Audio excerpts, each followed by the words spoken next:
안녕하세요. 7월 7일 월요일 둘째 날입니다.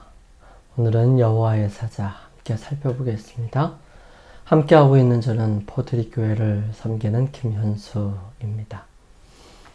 가장 어렵고 힘겨울 때에 도와주신 분들을 기억하고 있으십니까?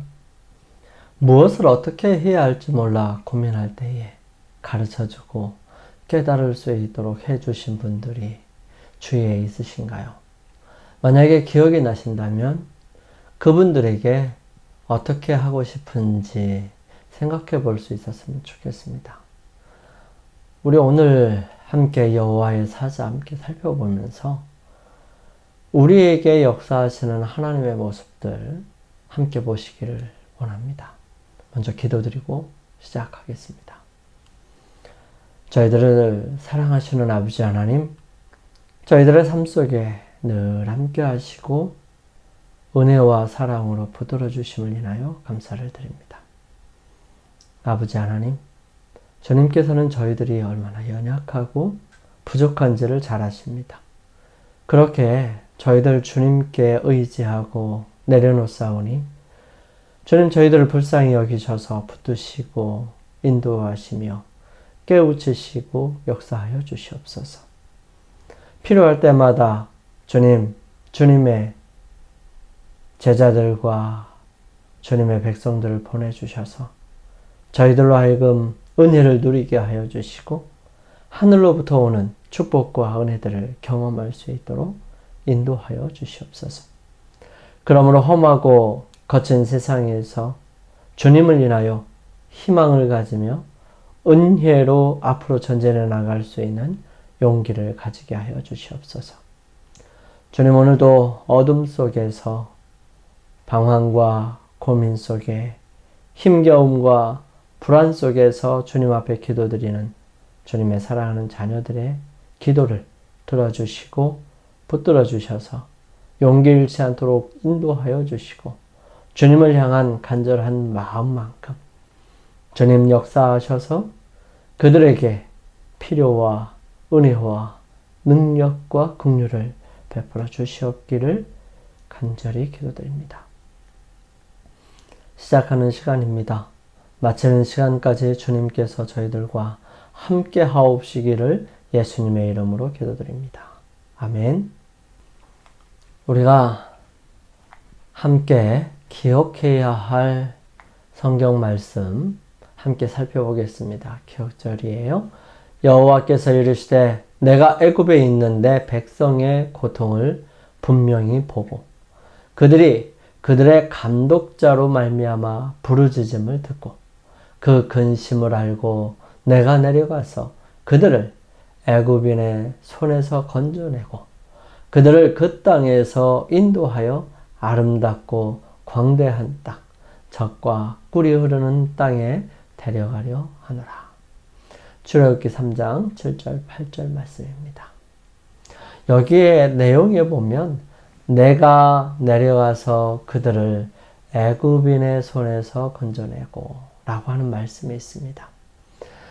하나님께서 직접 내려가시는데 이스라엘 백성들과 또 모세나 다른 여러 사람들이 그 하나님의 임재하심을 간혹 경험하지만 함께 내려가는 모습들을 보지는 못했을 겁니다.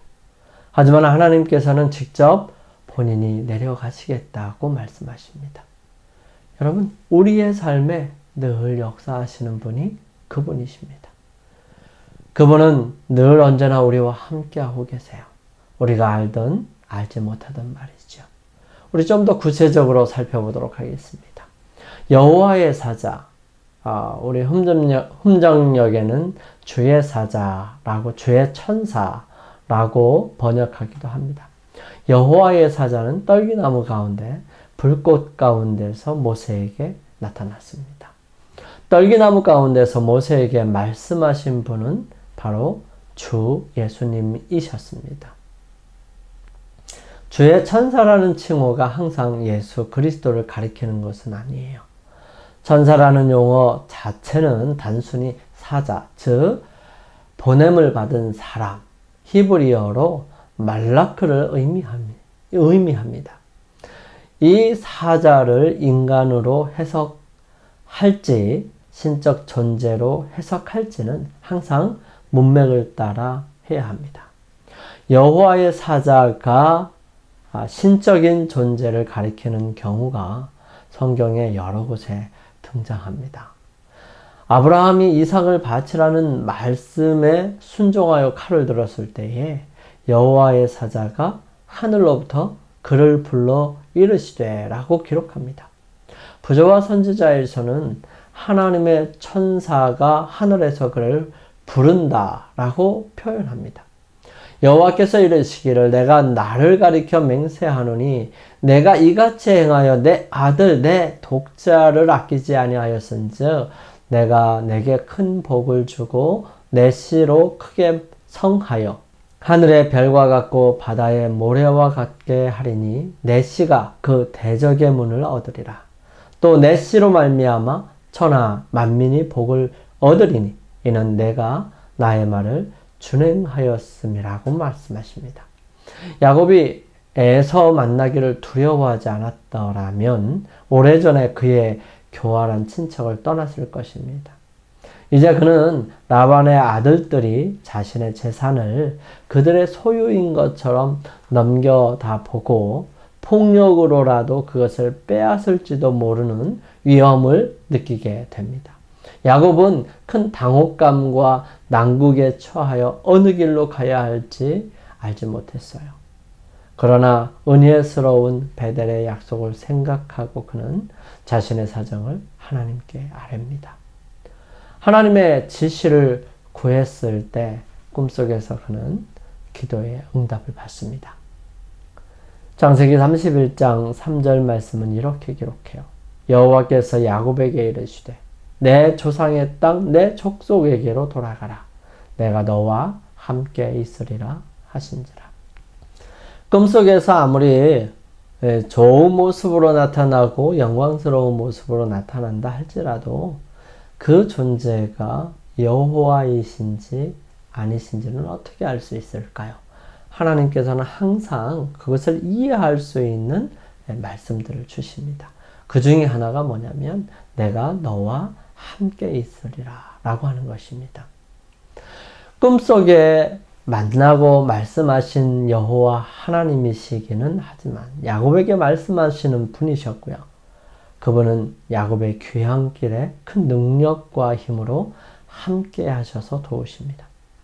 또 이스라엘 백성들이 여호수아와 함께 가나안을 정복하였지만 마치지 못했음을 사사기 1장을 통해서 기록하는데요. 그들은 힘써서 그들을 쫓아내지 아니했고요. 가나안 사람들과 함께 살거나 아니면 그들을 피해서 산골이나 언덕, 골짜기에서 살고 따로 살아감으로 그들이 이스라엘에게 가시가 되고 괴로운 존재가 된 것입니다. 이런 이스라엘에게 나타나신 하나님의 사자 여호와의 사자를 설명하죠. 여호와의 사자가 길갈에서부터 복임으로 올라와 말하되 내가 너희를 애굽에서 올라오게 하여 내가 너희의 조상들에게 맹세한 땅으로 들어가게 하였으며 또 내가 이르기를 내가 너희와 함께한 언약을 영원히 어기지 아니하리니 사사기 2장 1절 말씀이에요. 여호와의 사자는 또 숨어서 타작을 하고 있던 기드온에게도 나타나십니다.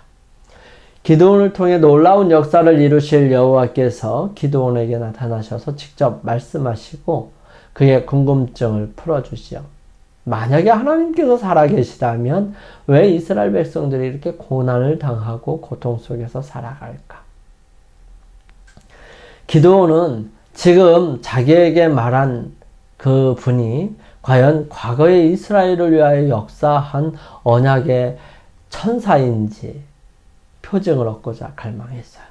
아브라함으로부터 교통한 하나님의 천사들은 한때 머물러 그의 후대를 받은 적이 있었습니다.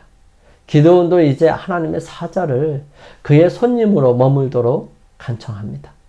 기드온은 급히 장막으로 가서 그의 빈약한 창고에서 염소 새끼 하나와 무교병을 준비해서 하늘의 사자에게 가져다 드렸습니다. 그러나 그 천사는 그를 명해서 고기와 무교전병을 가져 이 반석 위에 두고 그 위에 국을 쏟으라고 말하였습니다. 어느 장면과 좀 비슷하지요? 엘리야가 갈멜산에서 물을 부은 것처럼 아마 그런 모습이었었던 것 같습니다. 기드온이 그대로 하니 그가 바라던 표징이 주어진 바 되었으니 곧 천사가 손에 잡은 지팡이로 고기와 무교병에 대니 불이 반석에서 나와 재물을 태웠다고 기록합니다. 그 후에 천사는 떠나가고 보이지 않았어요. 또 다른 곳에서 스가랴서에서는 이상으로 분명하게 설명합니다. 여호와께서 사단에게 이르시되 사단아 여호와께서 너를 책망하노라. 예루살렘을 택한 여호와께서 너를 책망하노라. 이는 불에서 꺼낸 그슬린 나무가 아니냐 하실 때에 스가랴 3장 2절 말씀이지요. 스가랴는 이상 중에 눈을 들어 본 환상들 속에서 여호와께서 사단에게 말씀하시는 부분을 표현하고 있는 것이죠. 이 경우에 여호와의 사자는 여호와의 이름으로 말한 것에 그치지 않고요. 여호와 자신이십니다. 예수님은 우리에게 아버지의 말씀을 전하시는 하나님의 사자이시지요. 출애굽기 3장 7절에서 12절 말씀을 함께 읽어볼까요? 여호와께서 이르시되 내가 애굽에 있는 내 백성의 고통을 분명히 보고 그들이 그들의 감독자로 말미암아 부르짖음을 듣고 그 근심을 알고 내가 내려가서 그들을 애굽인의 손에서 건져내고 그들을 그 땅에서 인도하여 아름답고 광대한 땅 젖과 꿀이 흐르는 땅 곧 가나안 족속, 헷 족속, 아모리 족속, 브리스 족속, 히위 족속, 여부스 족속의 지방에 데려가려 하노라. 이제 가라 이스라엘 자손의 부르짖음이 내게 달하고 애굽 사람이 그들을 괴롭히는 학대도 내가 보았으니 이제 내가 너를 바로에게 보내어 너에게 내 백성 이스라엘 자손을 애굽에서 인도하여 내게 하리라.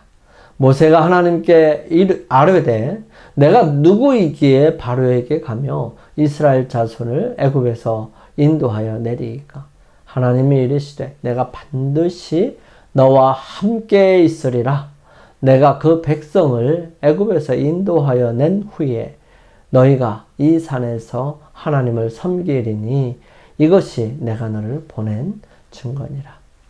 하나님은 모세에게 애굽에서 노예가 된 이스라엘 백성을 위해 개입하시려는 이유를 분명하게 설명합니다. 애굽에서 하나님의 백성이 겪는 고통은 탄식과 도움을 구하는 부르짖음으로 생생하게 묘사됩니다.